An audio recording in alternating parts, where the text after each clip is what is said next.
Hello there, my name is Kylie Kaiser, and I am presenting Teaching Exceptional Students.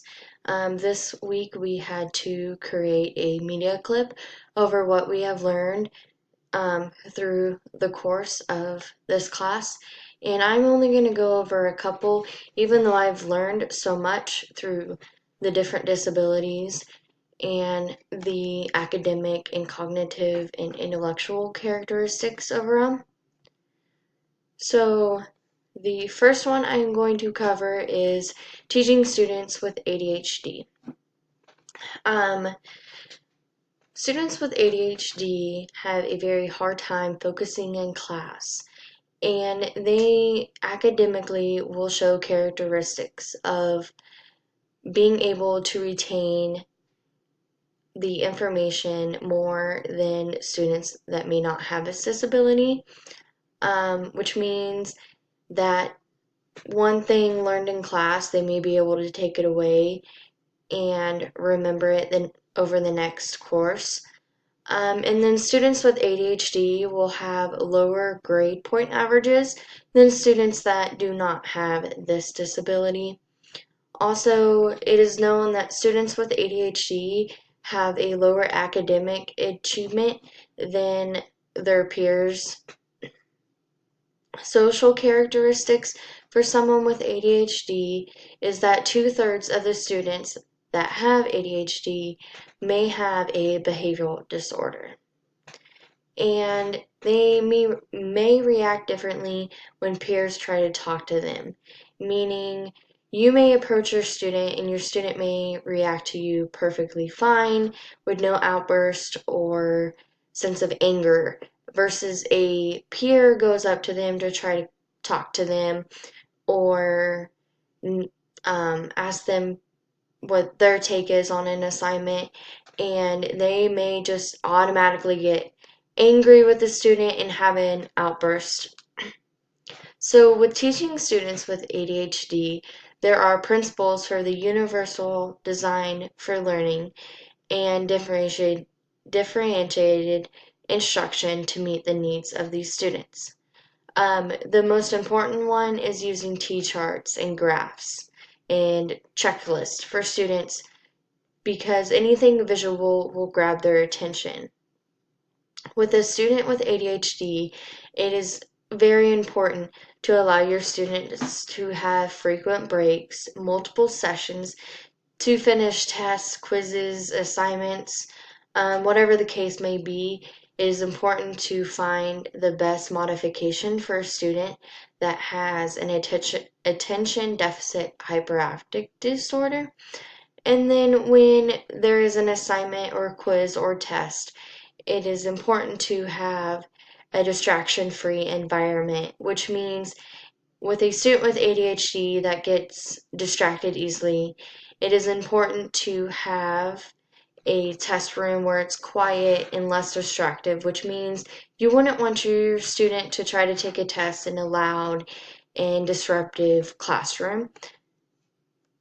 The next one I'm going to go over is teaching students with an emotional and behavioral disorder.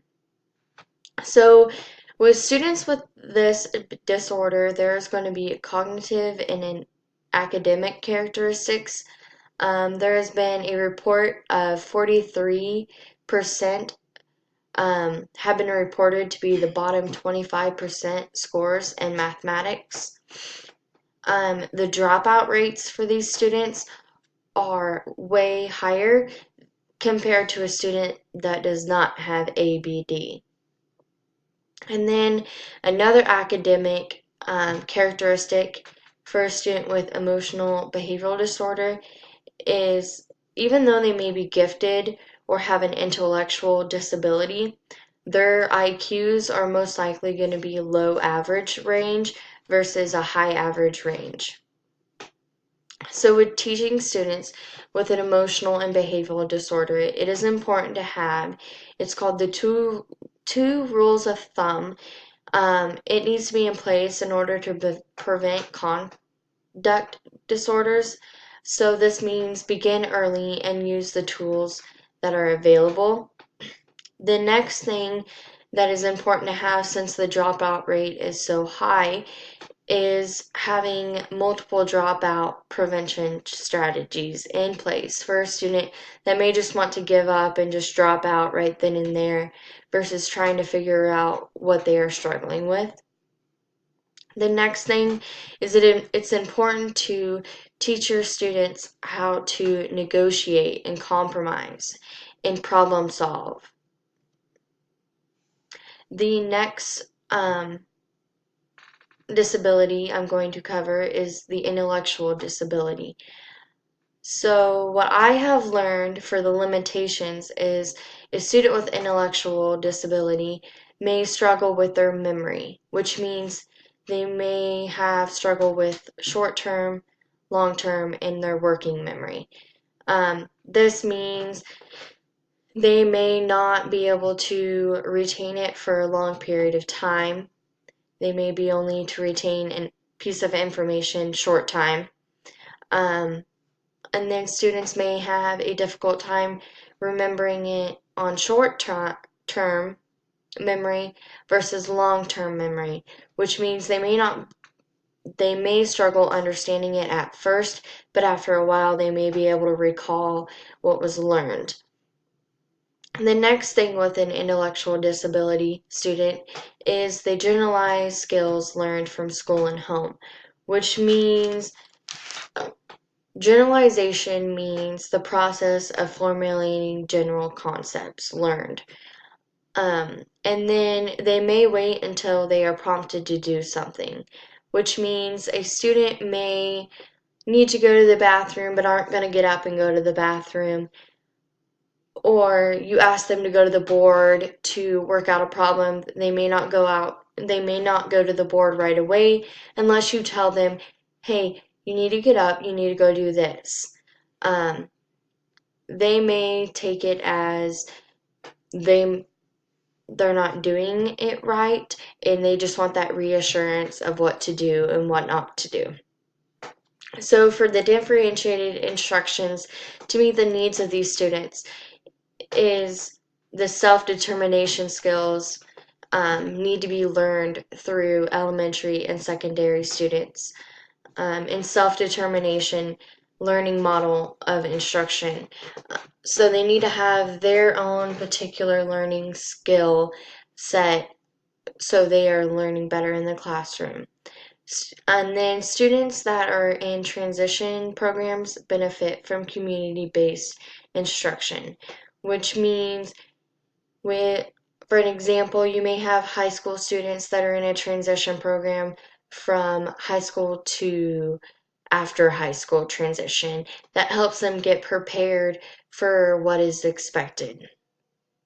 And then it is important to include all students, regardless of disability or behavior or academic struggle, in a general education program, because these kids may already feel like they're not being included. Therefore, it's important to include them in everything you do, because if you include your students learning with an intellectual disability, they gain more, which means they have a higher academic and social gains in the classroom if they are included. So with teaching students with autism, there are social and communication deficit characteristics along with this, which means students will have trouble with reciprocation, which means taking turns in communication and throughout activities. Your students may struggle with this where they are going to have lower social skills versus a student that doesn't have autism. They may have lower intellectual abilities versus someone that doesn't have this disorder. So there's going to be nonverbal communication. They may not know how to communicate through body language or facial expressions or gestures like we can. They're going to not be able to hold eye contact as well, and the alignment of language and nonverbal behaviors. So there may be nonverbal behaviors, but that may be their way of expressing how they are feeling. And a student with autism needs to learn how to maintain relationships. So they're going to have problems with particular contexts and making friends and lacking interest in something with their peers. So the differentiated instructions to meet the needs is the learning to learn teaching strategy. And then social stories. Social stories is the most effective way for a student with autism. And provide your students with a positive behavioral support. That means school-wide, in groups, individual strategies. This decreases the problems with behavior. So the last thing I'm going to talk about is teaching students who are gifted and talented, which means a student that is higher academical or intellectual wise than our students with autism or ADHD. So they are going to have superior functioning related to their memory and concentration and abstraction and generalization, which means they're going to be able to retain so much more in their brains versus a student with ADHD that has problems with memory. So students that are gifted and talented develop vast knowledge in more than one area, and they have significantly low levels of anxiety and depression than their peers. So with teaching students who are gifted or talented, they benefit most importantly by differentiated instruction. Simply because if you have someone who is gifted, it is important to continue to challenge them and keep their minds thinking versus doing something simple where they can just get it done in 5 minutes. We need to have a backup plan or something else in stone for if that student needs more to challenge. So extending the curriculum is important.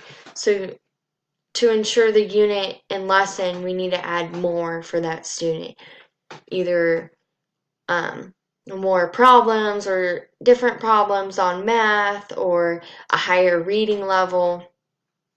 So the modifications and the sequence for educational programs can ensure that students who are gifted are challenged throughout the entire curriculum. The last thing I'm going to talk about is teaching students with hearing loss. So there's going to be speech, academic, and social characteristics. So with students with hearing loss, their speech may delay depending on the severity. And speech can be moderately lost, which means even though a student may not be able to hear or is deaf, their speech may be delayed or they may have little speech. And then students who are deaf are aware of communication problems as they try to express how they feel or what they want or need. So deaf children can feel an increased sense of isolation and loneliness as they realize others may not be comfortable interacting with them. So to help meet the needs of students with hearing loss, it is important to have a language-rich environment, sharing reading emphasis on the importance of reading to the children, have ESL books, and just learning about deafness and the community and the history, and you can incorporate that in social studies and in health and any curricular. And using real life or authentic experiences are important for students that have hearing loss, so they may be able to connect between what they know and what they need to know. And then all my resources, I got them from the book. Thank you for watching.